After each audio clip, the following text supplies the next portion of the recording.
जय गुरु जी। शुक्राना गुरु जी। सारी संगत को जय गुरु जी। संगत जी, आपको पता है गुरु जी हमेशा क्यों कहते हैं कि अपने अहंकार को छोड़ दो। संगत जी, आपको पता है जब भी हम अपने अहंकार को त्याग देंगे, अपने अहंकार को छोड़ देंगे, तभी हमें गुरु जी के चमत्कार पता चलेंगे, तभी गुरु जी हमें अपने चमत्कार दिखाएंगे। इसी पर एक अंकल जी का सत्संग सुनाती हूँ जिसमें उन्होंने इस बात को बहुत अच्छे से एक्सप्लेन किया है। ये सत्संग पूरा ज़रूर सुनिएगा, आपको बहुत अच्छे आंसर्स मिलेंगे। तो चलिए अंकल जी का सत्संग सुनाती हूँ। संगत जी, अंकल जी ने हमेशा विज्ञान और तर्क को ही सब कुछ माना है। उनकी नौकरी अच्छी थी, लेकिन जीवन में शांति और संतोष की कमी थी। एक दिन उनके एक मित्र ने उन्हें गुरु जी के बारे में बताया और कहा, गुरु जी के पास जाओ, तुम्हें तुम्हारे सारे प्रश्नों के समाधान मिलेंगे। अंकल जी ने सोचा कि यह एक और आध्यात्मिक धोखा होगा। फिर भी अपने दोस्त की बात रखने के लिए उन्होंने गुरु जी के मंदिर जाने का फैसला किया। अंकल जी जब गुरु जी के मंदिर पहुंचे तो उन्होंने देखा कि लोग अपने जूते बाहर उतार कर अंदर जा रहे हैं। उन्होंने अपने जूते उतारे और मंदिर के अंदर गए, लेकिन उनका दिमाग सवालों से भरा हुआ था। क्या सच में यह गुरुजी मदद कर सकते हैं? क्या यह सब अंधविश्वास है?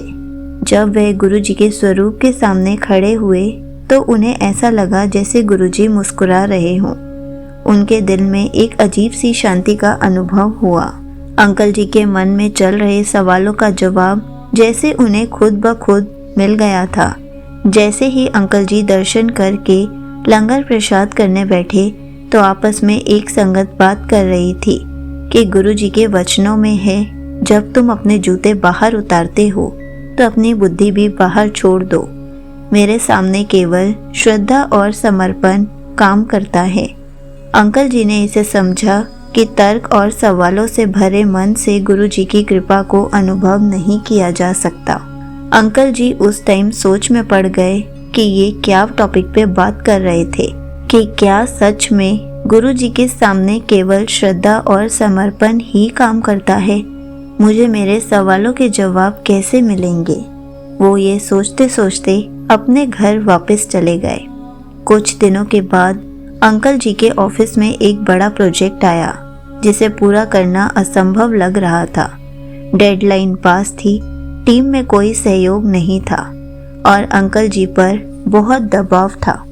उन्होंने सोचा, मैंने हमेशा अपनी बुद्धि और तर्क से ही समस्याओं का समाधान किया है, इस बार भी मैं इसे कर लूँगा। लेकिन इस बार हर कोशिश नाकाम हो रही थी। थक हार कर अंकल जी ने अपने फ़ोन में गुरु जी का स्वरूप निकाला और उनके सामने बैठकर प्रार्थना की।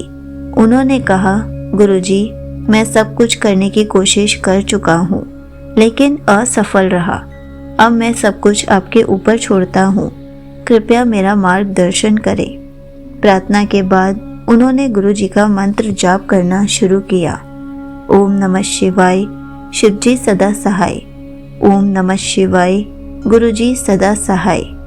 अगले दिन उनके ऑफिस में अचानक सब कुछ बदल गया। टीम ने सहयोग करना शुरू कर दिया, क्लाइंट ने डेडलाइन को बढ़ा दिया और प्रोजेक्ट समय पर पूरा हो गया। अंकल जी को उसी टाइम गुरु जी पर विश्वास हो गया कि यह सब गुरु जी ने ही किया है। अंकल जी का तर्कपूर्ण और अहंकारी स्वभाव पूरी तरह बदल गया। उन्होंने समझा कि जीवन में हर समस्या का समाधान केवल बुद्धि से ही नहीं होता। उन्होंने गुरु जी के वचनों को पढ़ना शुरू किया, गुरु जी के सत्संग सुनना शुरू किया।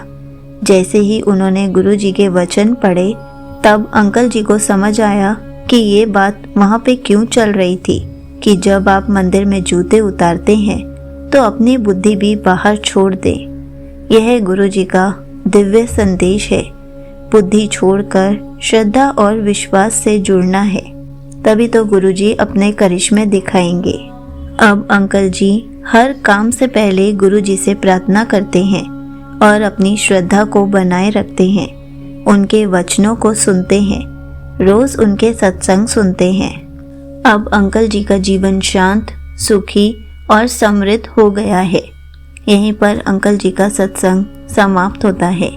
संगत जी, देखा आपने, गुरुजी हमें हमेशा सिखाते हैं कि जीवन में केवल तर्क और बुद्धि पर निर्भर रहने के बजाय हमें अपने विश्वास और श्रद्धा को भी बनाए रखना चाहिए। अहंकार हमें गुरुजी की कृपा से दूर करता है। जब हम अपनी बुद्धि को बाहर छोड़कर गुरुजी के पास आते हैं, तभी हम उनकी दिव्यता को महसूस कर सकते हैं। गुरुजी हमेशा कहते हैं, मैं अपनी संगत को कभी भी अकेला नहीं छोड़ता हूँ। मेरी कृपा हमेशा उनके साथ रहती है। गुरुजी के सामने तर्क और सवाल नहीं, केवल श्रद्धा और समर्पण काम करता है। जीवन की समस्याओं का समाधान केवल बुद्धि से नहीं, बल्कि गुरुजी की कृपा से भी होती है। हर परिस्थिति में गुरुजी पर विश्वास बनाए रखें। संगत जी, इस सत्संग से हमें यही पता चलता है कि मंदिर में जूते उतारने की तरह हमें अपने अहंकार और तर्क को भी त्याग देना चाहिए। जब हम अपनी बुद्धि को बाहर छोड़कर गुरुजी के पास आते हैं, तो उनकी कृपा हमारे जीवन को चमत्कारिक रूप से बदल देती है। जय गुरुजी, शुक्राना गुरुजी।